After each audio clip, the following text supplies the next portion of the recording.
Basilio, Crispin, Basilio, Crispin, mga anak ko, nasaan na kayo?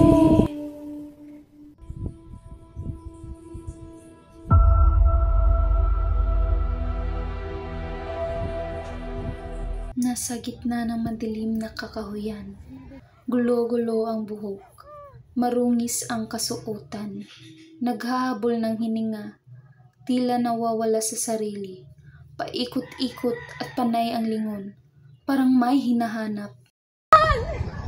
Saan sila Basilio at Crispin? Mga anak ko! Crispin? Basilio? Hinahaplos ang dibdib, nanginginig, nangingilid ang luha.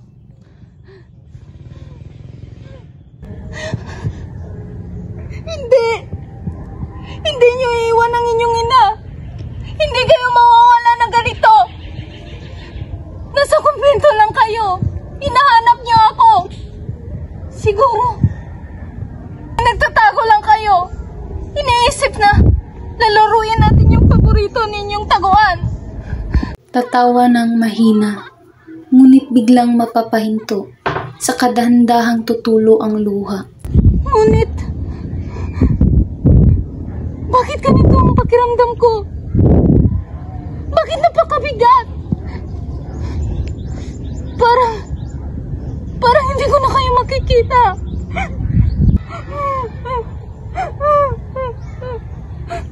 Basilio?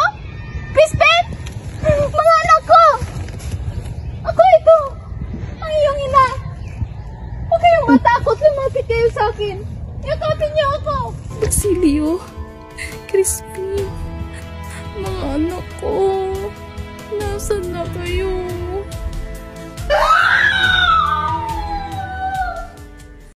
Wala na sila. Wala na ang aking mga anak. Hindi na ako ina.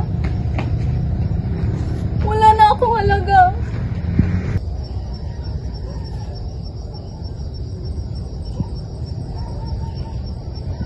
Diyos ko! Bakit? Ano ang aking kasalanan? Bakit mo inagaw sa akin ang tanging yaman ko? Hindi pa ba sapat ang aking pagdurusa?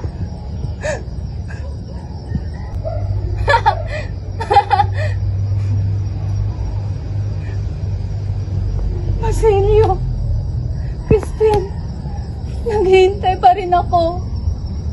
Uuwi kayo, di ba? Magsasama tayo. Magsasama tayo. Habang buhay.